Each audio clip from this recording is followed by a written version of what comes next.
The Void, Series 1, Episode 1, The Naled, Chapter 6. There was always a ceremony when ships entered service. It was one of those traditions that seemed to be immutable, spanning as far back as seafaring existed. It was always intended to augur well for the vessel, but the cultures who initiated such ceremonies had some impetuous deities. Superstitions amongst crew were still common, but not as anemic as in ancient times. Schafer didn't believe in any of that nonsense, and he didn't put much stock in the ceremonies either. Still, he tolerated them. The Republic wanted their public relations moment. All the command staff stood on the command deck.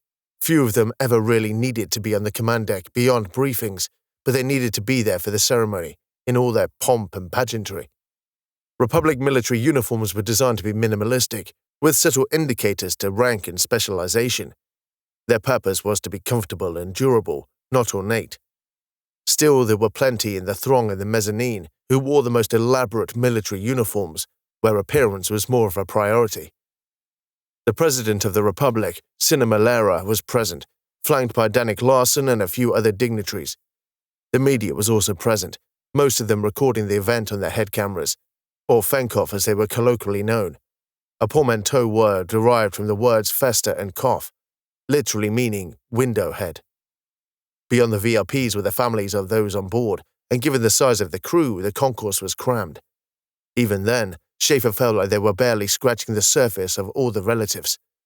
If there was only one thing these ceremonies were useful for, it was for reminding them how many people's lives rested on his shoulders. Schafer watched the president give a speech to those assembled and the media, but he was barely listening, instead willing it to end so they could continue. The words came and went, and in great numbers, numbing his mind with their banality. It was only when his name was mentioned that he started to focus again. "May fortune have your back, Captain Schafer," the president announced. "May fortune have all our backs," Schafer answered, recalling the old traditional saying. It was an old phrase used for many hundreds of years as a form of farewell to voyagers. With humanity's near extinction and subsequent expansion into the depths of space came a new appreciation for the role luck played, especially when forging new paths through the heavens. "Thank you, Madam President," Schafer added. "Now we stand at the start of our voyage into the depths of the void. We do so with awareness of the dangers and perils that come with it, and we do this out of dedication to the Republic and what it stands for. We do so because we pledge ourselves to the security of freedom and liberty of all its citizens, be they human or xeno. It is our privilege to serve, not out of blind loyalty, but in the belief that we can all work together to provide a better future for everyone. May we pursue this belief with justice, fairness, and probity." The speech was met with a polite applause. "Pilot Owemi, take us out, please." "Yes, sir." Masano Owemi initiated the process to take the Liberator out of Sparta's docking bay. He initiated the disengagement of the last few loading terminals, a task that was carried out by others whilst he went through a final pre-flight checklist. "All docking terminals and bays now secure, taking us out." The Liberator's engines slowly ramped up, providing slow and steady inertia for the ship.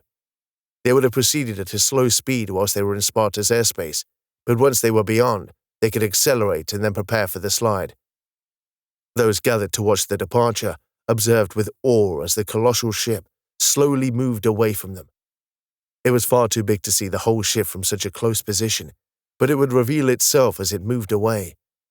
As it moved out of their line of sight, the outer hull became opaque, then became a screen to project a more appropriate view. On this screen, they could see the Liberator's full shape. Its center hull was rounded, possessing a rough circular shape, but the stern of the ship tapered out into a flat and wide edge, whilst the bow projected outwards in a long rectangular shape, flanked by two smaller and thinner sections that projected out at downwards diagonals from the main section. The bow finished with the entrance to the fighter bay, which was currently closed for transit. The whole ship had a styling that was rounder and more organic in appearance, with few hard angles. The audience watched as it moved further and further away, and the engines were brought up to a much higher speed, making the massive vessel disappear into the inky darkness. Schafer was just glad to be on the move and have the whole ceremonial performance over and done with. He was glad his old friend Danik had turned up to see them depart. It was a gesture that was appreciated, even if he did not get the chance to speak with him properly.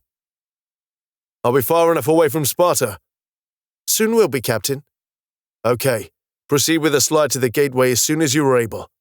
The slide was the process that allowed exceptionally fast travel within a solar system by ripping up spacetime around the ship and projecting it to cross the rest of spacetime, effectively circumventing certain limitations within the rules of physics. Due to it being such a massive power drain, it was something that could only be done within a planetary system. Greater distances required exceptionally greater power generation, more than any conventional ship could provide, even one as big as the Liberator. Greater distances, such as interstellar travel, required gateways, massive stations that could generate the power required for such a feat. These were usually located at the edge of systems because of the volatility of such spatial shenanigans. If a disaster occurred during a jump between systems, the consequences could be reduced by this distance. "Nice speech, sir, if a little idealistic," Commander Voigt commended. "Nothing wrong with idealism, Commander. We always have to strive for something. It gives us purpose," Schafer explained. "I believe in every word I spoke, and they are ideals that I aspire to. But I am a pragmatic man too, and I know it is not always possible to uphold them, but we must try to whenever we can." "Yes, sir," Voigt agreed. "I'm glad to get that whole debacle behind us, though." "Me too," Schafer nodded. "Not that much use for them myself. They just eat up time that could be better spent elsewhere." "Huh. Sounds like something my mother would say," Voigt elaborated, amused by the familiar sentiment. "Practical woman, is she?" "Not really. She just has a strong set of priorities, and anything that wastes time, she abhors." "Sounds practical to me," Schafer replied with a slight smile. "Slide commencing to Triskele System Gateway," Kane announced, his disembodied voice carrying across the whole ship. There was a shudder across the ship as local space-time was distorted to the point of breaking, and it was hurled towards the gateway with tremendous speed. Despite this, the only effect they could feel was the transition from one state to another. Technically, they weren't even moving at this point, as the whole area of space-time around them was static. But this bubble was traveling, rather than the ship. "And here we go," Voigt announced. "Nervous?" Schafer inquired. "More like a cautious sense of anticipation, if that makes sense," Voigt responded. "Curious to see what lies ahead, but a little wary of it at the same time." "Sounds like a sensible reaction to me." "I've always felt the same heading out on a specific mission, especially when there were so few known details." "So do I, Commander," Schafer admitted. "And I wouldn't trust any officer that didn't feel any kind of trepidation. Those who do not fear to some degree either lack awareness or empathy." "I've always hated the feeling, but I do appreciate it." Schafer felt this was a good quality to have, to appreciate fear. Appreciation meant utilizing reason to analyzing it, and the appreciation of reason was always the first step in controlling it. "Sierra Lament is on the edge of wild space, and that is reason enough to be cautious. We don't know enough about the region or what lies within. There have been no recorded threats from the area, but how safe can unregulated space be?" "You do wonder what Triskele was thinking, locating an industrial colony all the way out there without securing their system," Voigt wondered. "Something valuable enough to warrant establishing a colony, but not valuable enough to defend it overtly." "Something he wanted hidden, that's for sure," Schafer replied. "But if it was valuable enough to hide, why not locate it somewhere more secure?" "It doesn't make sense." "And that's my main concern. There must be a reason. It's just that we can't fathom it yet." "Approaching Triskele System Gateway. Slide terminating," Kane announced. There was another shudder as the local spacetime was merged with contiguous spacetime. Inertia became a reality and the ship started moving again. "That was quick, Kane," Voigt noted. "It took as long as I calculated, Commander," Kane answered, matter-of-factly. "Tempus fugae," Schafer quoted. "Pilot to Wemme. Prepare to jump to the next system." "Yes, sir." The gateway came into view on the main display. It was a massive cylindrical station that dwarfed even the Liberator, being large enough to be considered a planet on its own right if it were not artificial. Much less so in terms of actual mass, but nonetheless breathtaking in its scale. Constructing such a device took a truly staggering amount of resources and were costly in the extreme, but they were essential for crossing the Gulf of Space in a timely fashion.